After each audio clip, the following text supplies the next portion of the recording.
Hi, it's Josh Rubin with the Rubin team. Let's take a look.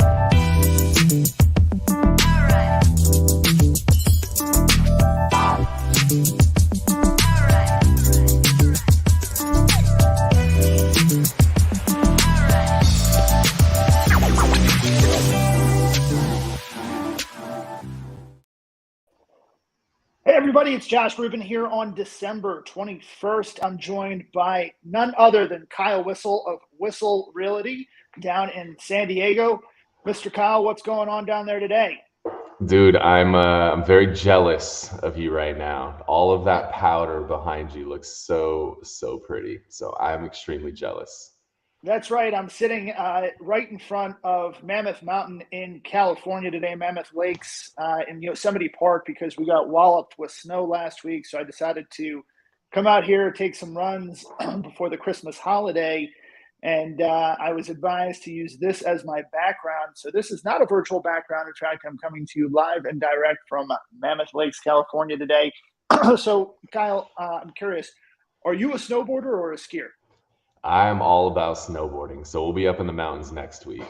I can't wait to Okay, get up great. there. Yeah. And where are you guys going? Big Bear, or? Yeah, we're just doing Big Bear. A bunch of people Uh-huh. from the office, we're all headed up for a Oh, day. We wow. can just drive up. It's like a 2 hour drive away. So could literally drive up in the morning, ride all day, and be back home in your bed at night, which is cool.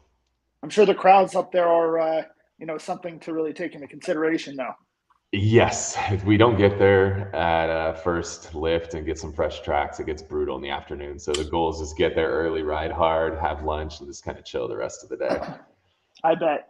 So, Kyle, when I think about you, I think about, sort of the person you were when we met better part of 10 years ago. And I still remember the walk that you and I took from an event that we were at in Center City, Philadelphia, at the Union League with our friend Tom Toole as the host. We were walking down Walnut Street toward Rittenhouse Square, and you told me about this little thing that you were getting involved in called EXP, and you had this vision of passive income, and you've really sort of built this, mini empire. So tell us about that journey. Yeah, for sure. So I ran an independent brokerage for 12 years, where I was the broker. And I built that thing up. I always had this vision in my life that I'm going to build this thing and then one day I'm going to sell it for like $10 million. So it was always like this vision that I had for myself. And I built this thing up. We were the number one, team here in San Diego for years and years. And it was cool. I started getting approached by a lot of these brokerages. Some of the biggest brokerages in the country started reaching out. And they were like, "Oh," I was like, "Oh crap, it's happening, right? Like these guys are coming in. They want to buy us. Like it's all gonna go down." And I was really excited as I started to entertain a lot of the interest in getting into how they analyze the value of the company and getting to letters of intent and all of that. I realized my brokerage was damn near worthless. It was a very humbling experience to go through. I was still producing for the team at that point, and what I Yeah, found is, we were like what they call today a teamerage more so than a brokerage. They're just a yeah, team that functioned as a brokerage. What a lot of teamerages, the way that they function is the agents cover the expenses of the team, and then the team leader or broker's production is the profit. Well, when they value your company, they take your production out of the equation, which we just said my production was the profit. So effectively, there was no profit left over. It didn't matter what multiple you apply to the value of the company was damn near worthless. So what I was hoping was going to be worth $10 million was nowhere near that. And so the pipe dream of selling my brokerage was gone at that point. And in going through that process, I was like, why the hell am I being the broker if I can't sell this thing? Like it makes no sense to deal with all the headaches, all the frustration, getting the letters from the Department of Real Estate, getting the calls, the attorney, yeah. The risks, the letters, the litigation. threats. Like I was like, I don't want to deal with this at all anymore. So at that point, I started to realize like, okay, I'm done being the broker. It's time to go join a brokerage, which I had never done my whole career. Like I was just the broker from day one. I worked with my dad on the commercial side and he was the broker. And so when I Huh. left him and started my own thing on the residential side, I was like, well, it's my show now. I'm the broker. So I'd never worked for a brokerage. And the reason was I never saw alignment. Like every brokerage I looked at is like, I pay this much and I get this much.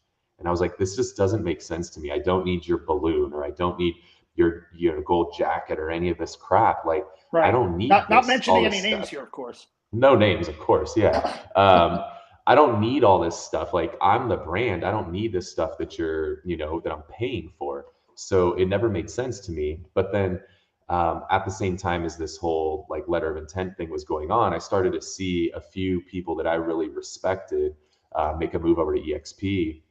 Jay Kinder, Michael Reese, Chuck Fazio, Curtis Johnson, like a lot of people I have a lot of respect for. I And saw all these people what move. markets were, Jay, Brian, Chuck? So yeah, Jay Kinder and Michael Reese are guys that are like the Texas, Oklahoma area, and then those guys were like number 2 in the world at one point with Coldwell Banker. And then Chuck Fazio, he ran a 900-person independent brokerage in Arizona. Curtis Johnson, guy sold like 6,000 homes in Arizona, former Remax guy. So I saw all these people that like I have a lot of respect for make this move, and I was like, all right, I got to look at this thing. Like, what the hell is going on over there? And when I looked at EXP, I saw instead of alignment like this, I saw alignment more so in my favor now because I only had to pay a tiny little bit to them, but I got so much value out of it.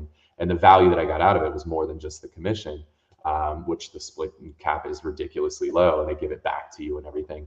But I saw an opportunity to build something not only for myself, but for my agents as well, because they add a couple buckets of income that don't exist in other places. Yeah. One of those being the opportunity to earn stock in the company, which is a really cool thing. Like, I live in an amazing home now, and the entire down payment for that home came from stock that I earned for being a producer at the company, which is super cool. When you say a And then producer at the company, what's the definition? yeah, I mean, so they give you stock. You sell your first home every year, they give you some stock. When you hit your cap, they give you some stock. If you hit your cap and sell another 20 homes after that, they give you a lot of stock. If you attract people into the company and they sell homes, they give you stock. And then they even have a stock purchase program where you could buy stock every month. So there's like multiple different ways to earn stock. But the thing that was cool I'm about sorry. this, Let me just interrupt you because yeah. based on what I know of financial analysis, it's really easy for companies to continue giving people stock, but doesn't that have a dilutive effect on the existing shareholders? The company has to do stock buybacks to give to the agents. So the company actually has to go and buy the stock to then give back to the agents. So therefore it avoids dilution. So they're not actually They're not issuing creating, yeah, new they're not stock. like creating new shares over and over again. They have to do stock buybacks to make it all work so that they don't have that dilution. And the Got it. thing that was cool, and I should probably touch on, there's another brokerage that helps you find your direction, we'll say, Mhm. that came in and made an offer to us to come over there. And it was, there was, they finagle the money in all kinds of weird ways. It's like you get this much as a bonus and this much for marketing and this much for assistant. And it was all wild. And I was like, that's sure, that might be cool for me if I get a little bit of money, but it screws my team members. Right. And a lot of times, like, that's people as team leaders or brokers, they make these decisions that are very self-serving, but Right. screw their people. And so the thing with the XP that I liked is all this stock opportunity that I get, my agents get as well, and that was Huh. big to me.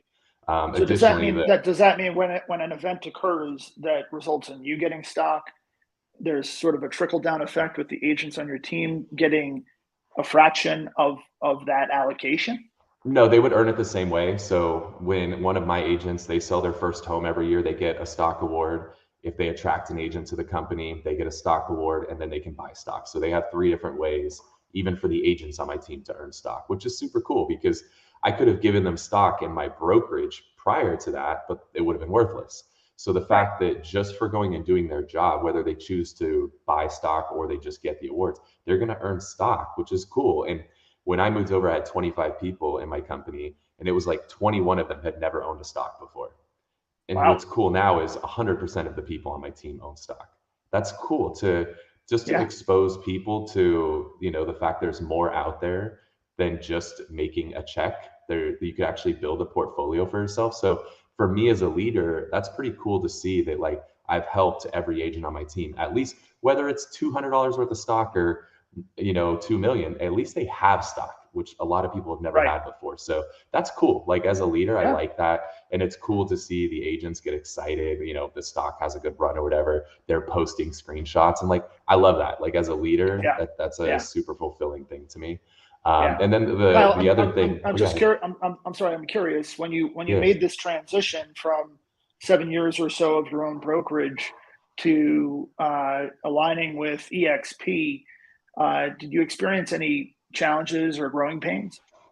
Yeah. So we ran our brokerage what I would call loosey goosey. Like our agents, if they submitted a file and it was pretty much complete, we would just like cut them their checks, no big deal. We're like, oh, we'll go back, we'll get those missing signatures or missing documents. Like we were pretty, lackadaisical with that. And so Right. there was a big learning curve for us being with a brokerage that was like, we're not releasing your money until the file's complete. Yeah. I would say for us, that was our biggest learning curve was just Hmm. like understanding what compliance is like at a real brokerage versus, what our brokerage was. So that was You were like a probably, mom, kind of willy nilly. Yeah. yeah, that was the biggest shell shock, I think, for us. But honestly, I mean, we needed that. Like, it wasn't a bad thing. Like, I get it. I'm not mad at you that you want a complete file. And that was probably like the biggest adjustment is that we needed to actually like dot the I's, cross the T's. And it honestly, I think it made us stronger. But it was a learning Yeah. curve. Like, that was a little rough for people in the beginning. Um, Sure. And and, we, if you had to go back and making this transition over again, what would you do differently? I don't know that I would change a lot. I mean, I would have ran my brokerage tighter before we made the move. I mean, that would have minimized things. I think, we joined EXP 4 years ago when there was like 7 or 8 thousand agents, and the company was not the well-oiled machine that it is today. We had to go through some of the growing pains where, it grew extremely fast, and I would say the support wasn't as good. When a company experiences massive growth like they did, it's hard to keep up with that growth and to provide the training and the support that's necessary because when you start adding 500 agents a month to this company, they're hiring brokers left and right and hiring support. So I think we had to go through some of those growing pains with them, and that was not always ideal. Going through that, but that's part of like if you want to take a chance on a up and coming, I wouldn't call them a startup at that point, but somewhat of a startup. Like if you want to be a part of a company like that, you have to be willing to, go Take through the some of those risks. bumps in the road. Like that's part of it. You got to be willing to grow with them. And so I think there were Sure. times we needed some patience, as they were, getting their feet under them with the growth that they experienced. So there were some growing pains for sure in those first year or two. Where today it's like in California, there's 11 brokers. In California. Like if I need support, I can go walk into EXP World and within 2 minutes I'm talking to a broker live, which that just wasn't, that didn't happen 4 years ago when we joined. Didn't exist. Right. Yeah. And it's interesting. A lot of their growth happened sort of leading up to, during, and sort of in the aftermath of the pandemic. Right. Yeah. I think, everybody realized, I got a Peloton over here, like Peloton blew up, Zoom blew up, all of these cloud-based things blew up. It was only logical that in a market like that, people are like, hey, what's the cloud real estate thing? Oh, EXP, and people locked into that. So I think that was a huge, the timing was great. We were positioned for a market like that. And I think that going through the pandemic just kind of gave us a little shot of nitrous and got us even further ahead than where we probably would have been at this point. But hey, we're not mad at it. It's cool. But we were able to do all of our conferences all the way through COVID, where like all the other companies had to cancel their conferences because they couldn't get together in person. We were able to do all of our conferences because we could do it in the cloud, the cloud-based campus. Right. And I think that people saw that they were like, wait, these guys aren't shutting down. And my brokerage, like I can't even go to the office. Like, why am I paying money to this brokerage when I can't even go to the office and there's no Yeah. events? And EXP is doing 50, 60 hours a week of events and they're Right. doing their big conferences and having huge speakers. So I think that, we benefited a lot from that. Yeah. Interesting. I mean, it enabled people the opportunity to see a way to pivot and really take advantage of what was seemingly an insurmountable hurdle for many brokers because they were brick and mortar, and here you have this cloud based brokerage with an incredible network of support and resources. So it only makes sense. But so Kyle, you did the brokerage thing, and have any other business opportunities been on your horizon in the last couple of years? Yeah, I mean it's nonstop at this point. I literally am closing escrow on my first development deal today, which I'm super excited about. So I'm buying two houses that we will bulldoze and build a 65,000 square foot apartment building on. So I'm Wow. closing on that. So I'm getting into the development game there. I just got invited in to help manage a $20 million self storage fund Mhm. that's going to go around the country and buy land and build self storage units. I own And an so the escrow multifamily company. 65,000 square foot uh, development site that you're closing on today, um, tell us a little bit more about that. Is that something that, Yeah. you just showed up and did yourself? How many, I mean, did you form a syndicate? Are you a member of the syndicate? Yeah, so I'm the lead person on this one. So there is a thing here in California where they effectively think nobody's ever going to drive cars again. They think everybody's going to walk to work, bike to work, take public transportation to work. So they have this thing called complete communities. And what it's allowing you to do, if you're in certain areas where there's a lot of public transit, then you can repurpose things that might be zoned for single family today, and they're allowing you to go to extremely high density in these areas. You'll have to, there's a low income component to it. So a certain percentage of what you build has to accommodate low income. Is But the it like 80 craziest, 20? something like that, yeah. And here's the craziest thing, dude, is that this 65,000 square foot building, we could build it with zero parking spaces. There's zero parking requirements, which is mind-boggling. Now, for you in the city, it's normal to you, but Right, in California, we don't have a subway that can take you anywhere you want to go. right. It doesn't make any sense here. So while we could build it with zero parking, we're just going to build the first floor will be parking, and then we're going 6 stories up on top of that. So we believe that we need to have some parking, but we're not going to have 65 parking spaces. So parking will be a premium. But there are a lot of people who do, they walk to work, they ride their bikes. So there is some of that, but I think San Diego's trying Is this going to be a to be ahead of rental the game. property? Yeah, it'll all be apartments. Got it.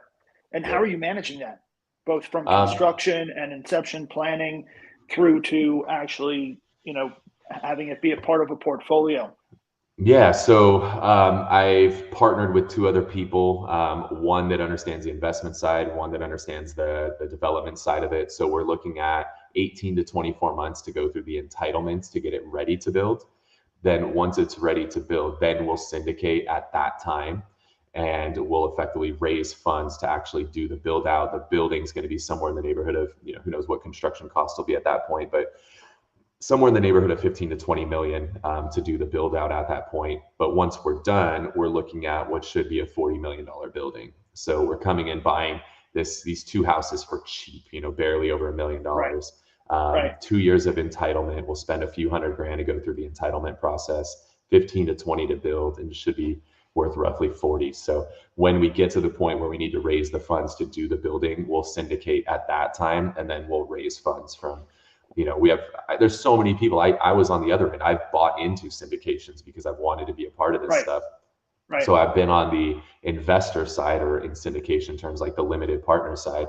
I'm excited to be on the GP or the general partner side on a Yeah. project. It's really fun. So I've been like working my way up to this, being on the other end of the equation. Now it's time to flip onto the GP side. And of course, once you complete the entitlement phase of the process, you could always sell it to another developer, and make a profit and move on to the next project, right? We could, but my theory is like, man, with as much work as it's going to take to get there, and the way that these syndications are, people are, chomping at the bit to get into projects, but they don't want to deal with all the headaches, the stress, the management, the decision making. On these deals, most of these syndicators, they're keeping 20 to 30% of the deal with putting minimal cash in. So if we can do this whole thing, and instead of just selling it off and getting a check, if we can effectively sell it off to the syndication, but retain 20 to 30% of the ownership as Sure. opposed to a straight sellout, that's what has me really excited about this thing too, is that I'm not going to just do 2 years of work and get a check. I'm going to do 2 years of work, get a check, and keep 20 to 30% of the ownership. Yeah. No, Kyle, you were one of the lead agents as far as visibility and my perspective is concerned, really in the country as far as media and being the hyper local expert. Have you done anything more with that in the last couple of years? Well, we just built out an entirely new office. So I bought a building in the middle of COVID, which was turned out to be great. It's worth twice as much as I paid for it, which is super cool. And we built a full studio. So we're still huge on video. We're still out in the community interviewing new businesses, new restaurants, stuff like that, really to maintain that presence in our local community. The thing that I love is I'm building relationships. I'm such a relationship driven person. Like, I want to know every single business owner in the community. So Yeah, anytime there's a new business that opens, we're reaching out to them and we're like, hey, we want to come shoot a video. We want to get to know you, your business, and try to drive some traffic to your business. Oh, by the way, it's free. And here's the 200 episodes of the show previously. And every single person says yes because it costs them nothing. And now we get in there to their business. I get to, spend a couple hours with the business owner, getting to know them, building the relationship with them. Then we shoot some cool content. We put that content out, and then the community engages with that content, because I'm going to let all of you realtors in on a little secret. Nobody gives a damn about your new listing. Nobody gives a damn about your open house. Nobody gives a damn about what you just sold, but they care about the new coffee shop that just opened up. They care about right. the new gym that just opened up. People want that content. Yeah, So we get a lot of organic engagement with that content, and it's from the people that matter. Like, you guys in the city, you could post, you've got a $50 million listing and you have realtors all around the country that are looking at that, but it's not necessarily the local people that are looking at it. When I do the new coffee shop that just opened, virtually 100% of the views on that video are the people in that community. And so it's getting me in front of my target audience on a consistent basis with content they actually care about and engage with. Simultaneously, I'm getting a relationship with a business owner. So we've been doing that for 7 years now. We still do it today. wow, that's great. I mean, it's really important not only to have the content out there, but also to be super consistent with it. Yep. Yeah, so we Yeah, just don't do it as frequently. Like, obviously, I have so many other ventures going. We used to shoot an episode a week. Now we shoot an episode a month. But with the way that videos changed in the last few years, that one shoot, we actually are able to squeeze a month of content out of it. So we can take that one long video, we can chop it up, make all kinds of short videos. We can post stills, we can post stories. Then we can go back and take old footage, and we can do a throwback Thursday, a flashback Friday. So with only doing one shoot a month, we can still create a month worth of content out of it. And I think that's something people need to look at, is how can you really get as much mileage out of, the work that you've done. So, we call them scrapers. So we have two people who just scrape our videos all day long. So they're going back through all of our old videos, just scraping clips out of there, to build, mini content. Because right now, like, the 15-second video is the hottest video there is. yeah, So I'm big on that. And the thing that I'm big on, like, I don't know if you just watch World Cup or not, but I'm watching the World Cup. I'm seeing YouTube shorts. I'm watching the NFL. I'm seeing commercials for YouTube shorts. Like, YouTube shorts, in my opinion, is where it's at. Like, that's, if anybody's trying to find, like, if there's one place and only one place you posted content, I love YouTube shorts. The reason is people love short form content right now. There's a lot of demand for that. And there's, like, TikTok is fading, and there's all this negative stuff in the press about TikTok. So TikTok seems to be fading, when YouTube obviously copied exactly what they did, and there's now demand for short form content.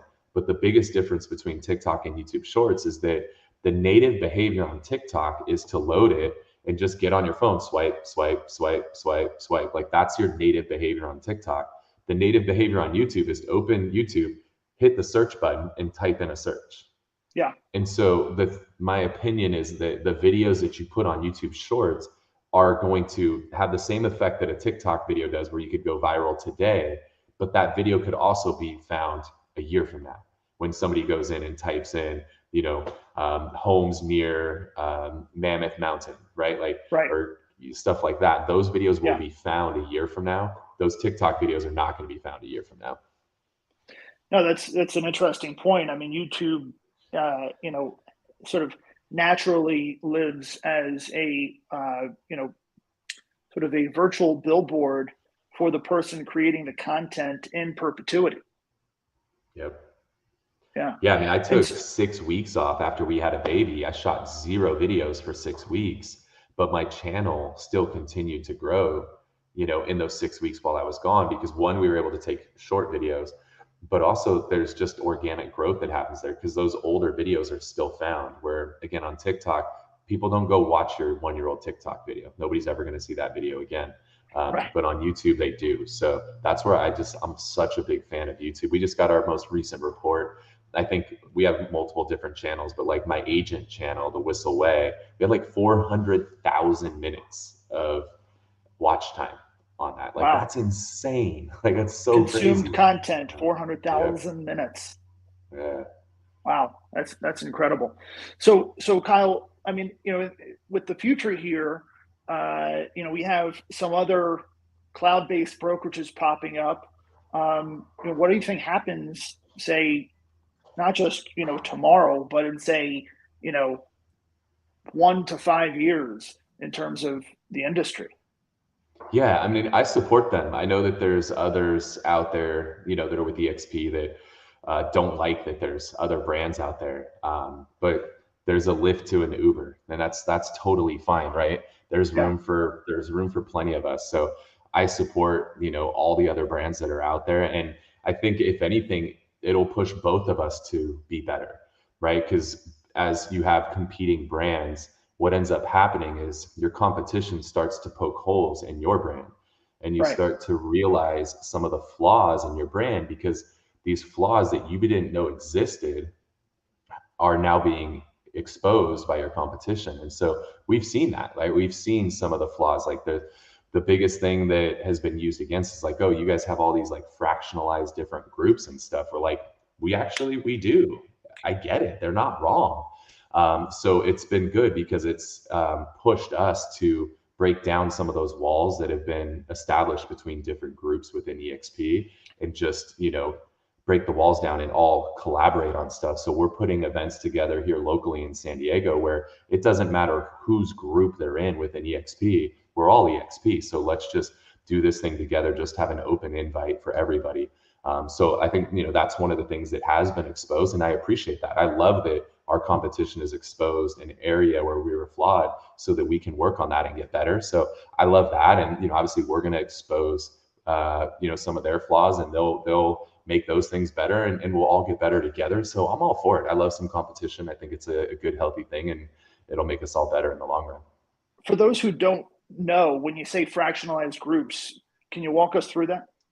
Yeah. So one thing at EXP is like we have a group. Dan Beer and I established a group when we started. We call it Fast Forward. And the name Fast Forward comes from I'm the kind of person I believe everybody is going to set goals in their life, and I give them all the benefit of the doubt that they're going to accomplish those goals. The question is just how long is it going to take you to accomplish them? Well, if you want to accomplish your goals faster, the best way to do that is to surround yourself with people who've been there before, and to collaborate from and learn from people who've been where you want to go.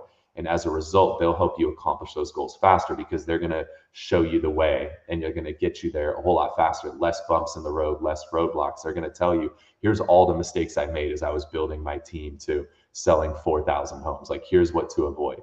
And that by doing that, we can help people accomplish their goals faster. So that's where the name comes from. So we have our group Fast Forward. That's like 11,000 people now. But then you Wow. have other people who've established their own groups, and within each group, different groups like, oh, well, if you join our group, here's what we do. If you join this group, here's what we do. If you join this group, here's what we do.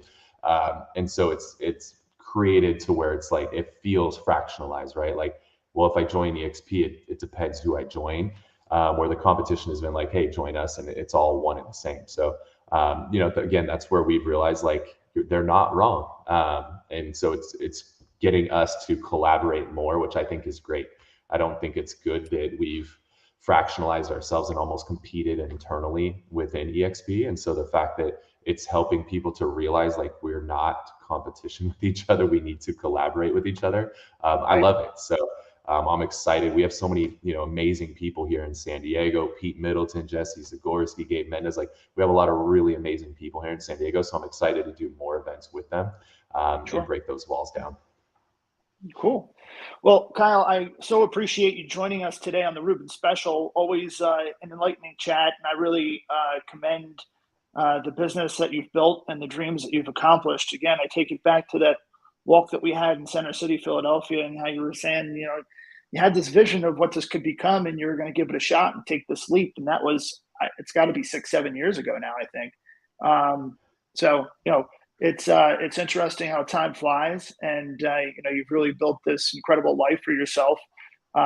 So keep doing what you're doing, bro. I appreciate you, man. Mad respect for you and everything that you're doing. And yeah, we need to go ride together sometime soon.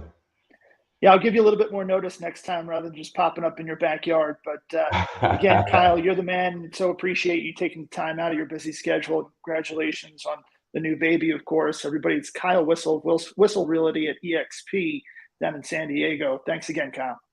We'll see you guys. Hi, it's Josh Rubin with the Rubin team. Let's take a look